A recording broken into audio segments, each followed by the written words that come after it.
is how Dr. Schweitzer became immortal? Did Baker get in yet? I told you no 10 minutes ago. Well, that's your trouble. You never change your tune, Yarby. I didn't know you were musical. She just called. That flat she was having fixed is flat again. Well, the moment she gets here, send her in. What's the emergency? Salmonidae genera salvelinus. Is it fatal? It's speckled trout. This is the only known cure, hand-tied by Julia Baker. Now, I'm going fishing tomorrow, and I need 6 more just like it. My, that is serious. Anybody home? Just a speckled trout.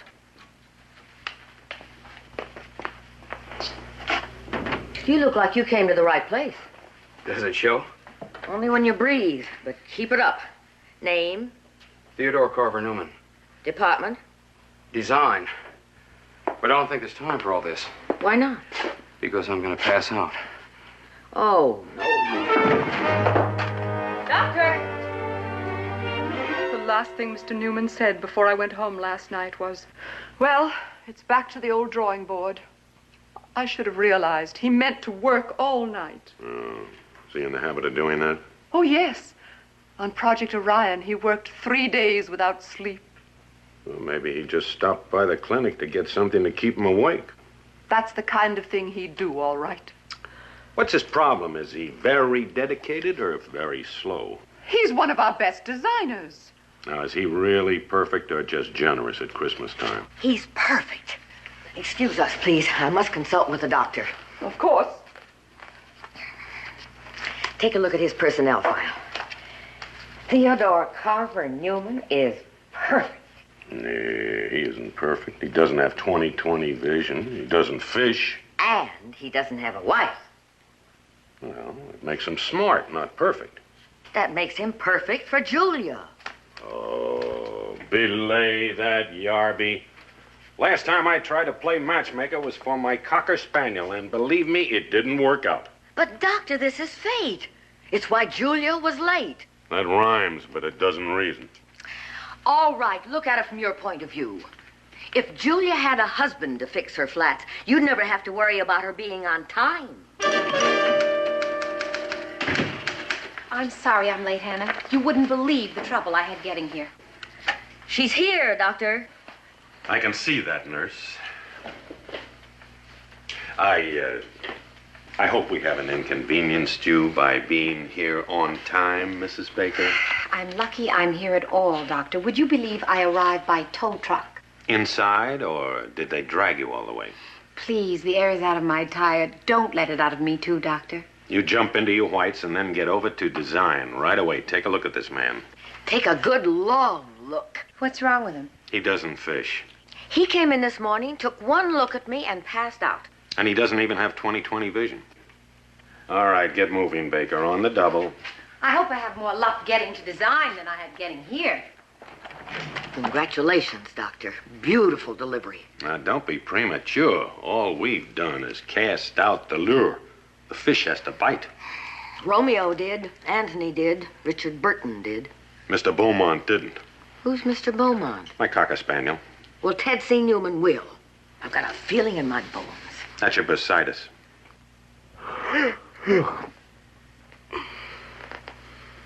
Why is it that nurses always wake up the patient to give him a sleeping pill? I'm not going to give you a pill. I don't need a shot either. Just sleep. Don't talk and don't yawn. Am I still beating? Just barely. Did I break 100? You're normal. But you left your teeth marks on my thermometer. I take it I'm going to live then.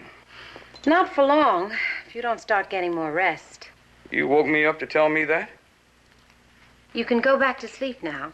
I'm finished.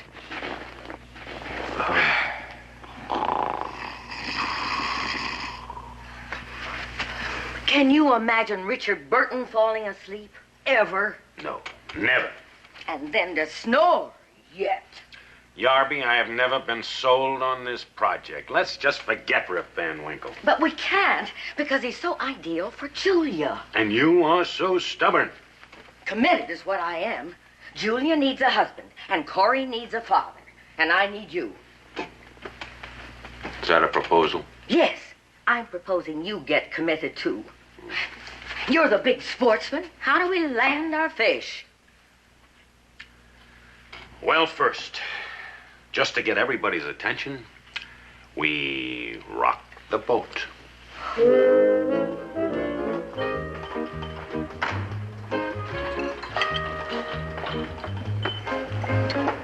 Doctor, that meatloaf must be delicious today. Why? Because that's your third helping. I don't think you're going to make it. Oh, nonsense. I just eat slowly because I chew each bite 27 times. Does that really help? Well, not the food, but it's great for the jawline.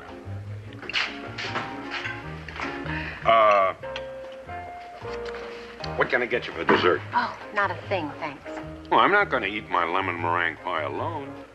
I just couldn't really. All the calories. Oh, it's no problem. Skip dinner. Thank you. Well, hi there. Oh, hello, Doctor. Hey, this is a happy coincidence. It's a small cafeteria. You know, I've been called on an emergency. Would you mind taking these over to my nurse? Right over there, huh? Not at all. Oh, thanks. Well, hello. Hi there. Your boss doctor was called away, and he asked me to deliver these. Why, thank you. My, you did that with a real flourish. Nurse lady, I put myself through Florida A&M waiting on tables. Nobody had a flourish like mine. Mind if I join you? Not until we've been introduced. I'm Julia Baker. Theodore Carver Newman. It's an old family name. Carver? No, Newman.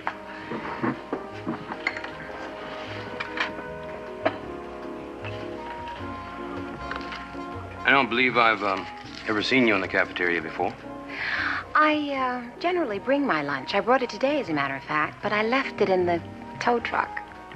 Must have been a big lunch if you needed a tow truck.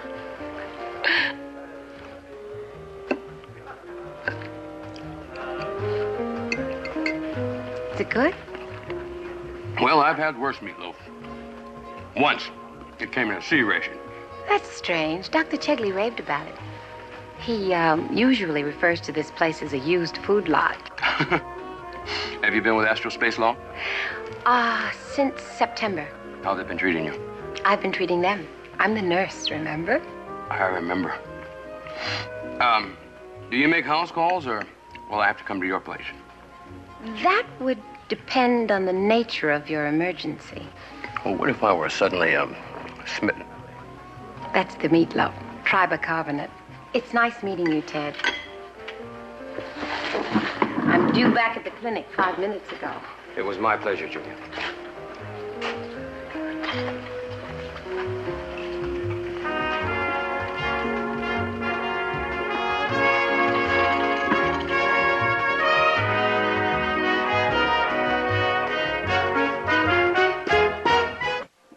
The Hollywood Bowl tonight? 10th row center. I can't use them. One of my patients took a turn for the worse. But why give them to me?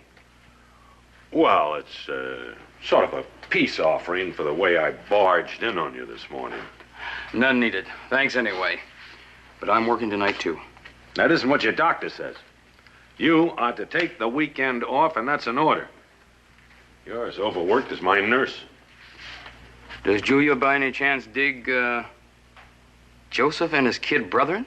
Well, they must be good. Leonard Bernstein is conducting.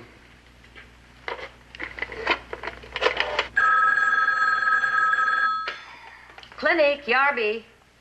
Oh, just a moment. It's for you, Julia. Thank you. Hello? Yes. Joseph who? Oh, Ted. How are you? Oh, tonight. Well, I don't know. It's awfully short notice. Yes, I'd love to, but, Ted, I'm afraid it's out of the question. No, it isn't that. Well, if you must know, my babysitter has a date tonight. I'm available. Hold on a minute, Ted. You? I'll sit with Corey. I'll teach him to play gin. Oh, I couldn't impose on you, Hannah. What's impose? I like to play gin.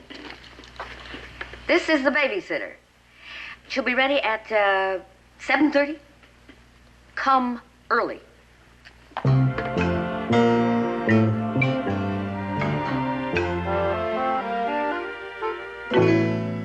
Is this a queen? You know it is.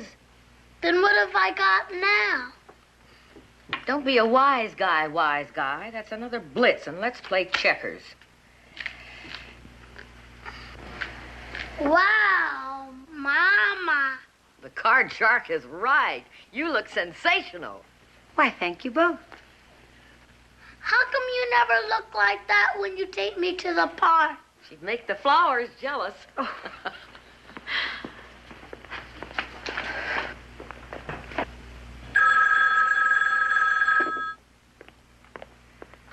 Hello? Ted? Oh, I see. No. I suppose that'll be all right. Yes, I do understand. Yeah. The main gate. Fine. Goodbye. Is he gonna be here soon? No, he has to work late, so I'm going to meet him there. Oh. Well, when you see him, tell him I love him.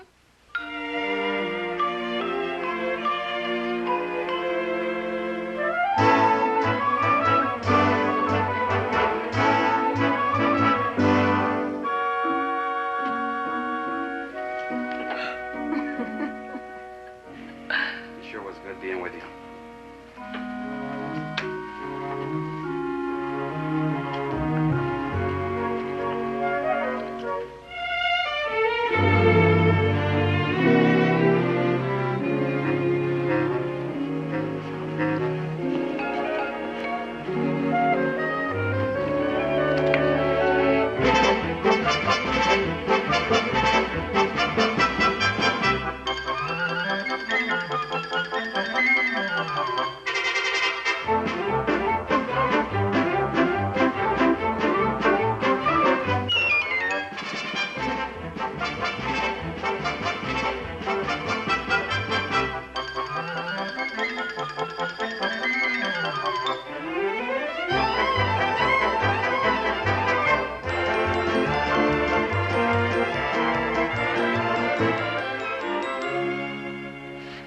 Nurse lady, you pack a great little picnic basket.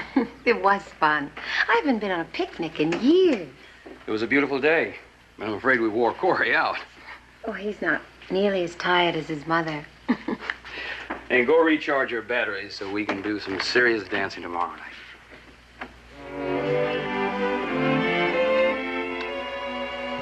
Good night. Good night.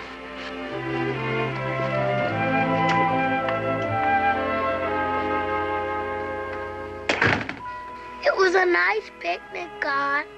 And thanks for the jar of milk. I won't take a lot of time because I know you have to get to bed too. I just want to ask for one thing. Make Ted go away and send somebody else for Mama the like. Thank you.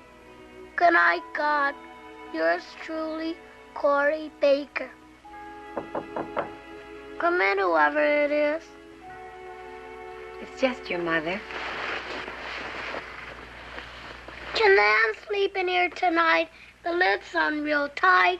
I guess it's all right then. Is my son tired? Only kind of body tired. Did you have fun today? Sure. Catching ants is always fun. Now that you've spent some time with Ted, what do you think of him? I'm getting kind of sleepy, Mama. Okay. But I just want you to know that even if I like someone else, I still love you. Mm-hmm. I want you to be sure. Sometimes people get jealous for no reason. I'm not a jealous people, honest. Do you like Ted or not? Not. Why not? He's too tall. Corey, He's afraid of ants. I want the real reason, Corey. I don't think he's right for us. Really?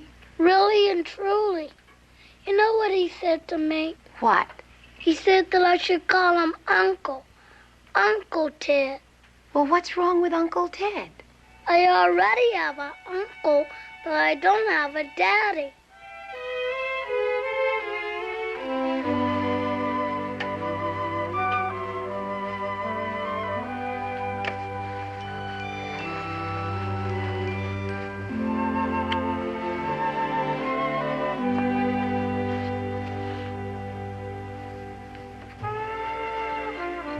There's the best parking space in the city. And no meter. Do you come here often? As often as possible. What if the girl says no? There isn't always a girl. I don't date much. There doesn't seem to be enough time. You're not going to tell me I'm the first girl you ever brought up here. No, not the first. Second. I usually come here alone. That's very selfish. Do I read that as a compliment? You should. There must be hundreds of girls out there in Los Angeles who would love to share this view, instead of sitting at home watching their lingerie drying on the back porch. I suppose. But I come here to dream and get lost in the view. That can happen. It's magnificent. Not that one. That one. I look and I dream with my eyes wide open. Man will go to those stars someday, Julia. And I want to be a part of that. I want to help get us there in a craft I've designed.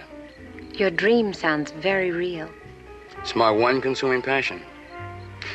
And right now, that's all I have time for.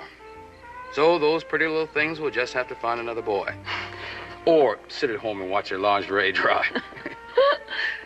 What happened to that first girl you shared your dream with? Oh, she had a dream of her own. A house, wall-to-wall kids, and a husband with his feet on the ground. Did she find one? Yes, it was all very friendly. The kids even call me Uncle Ted now.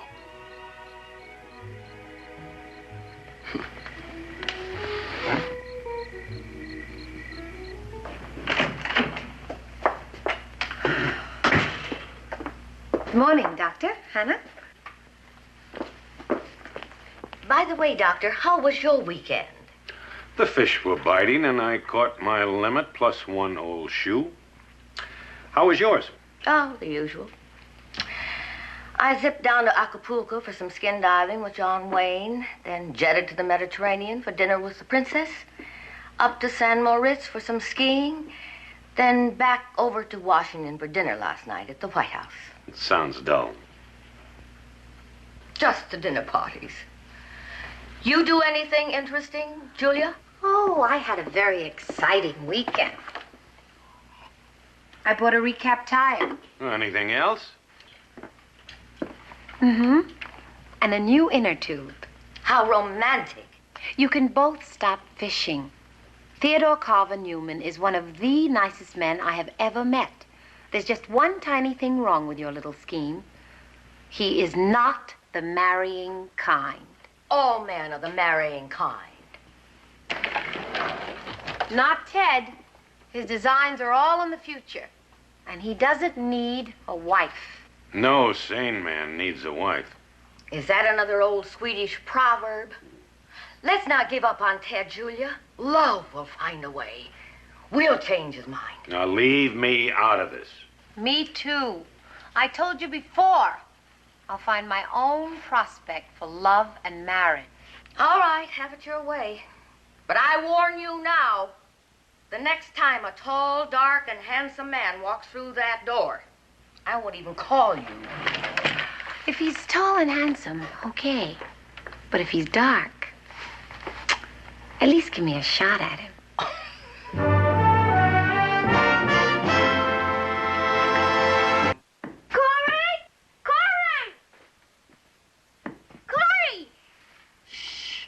The ants are asleep.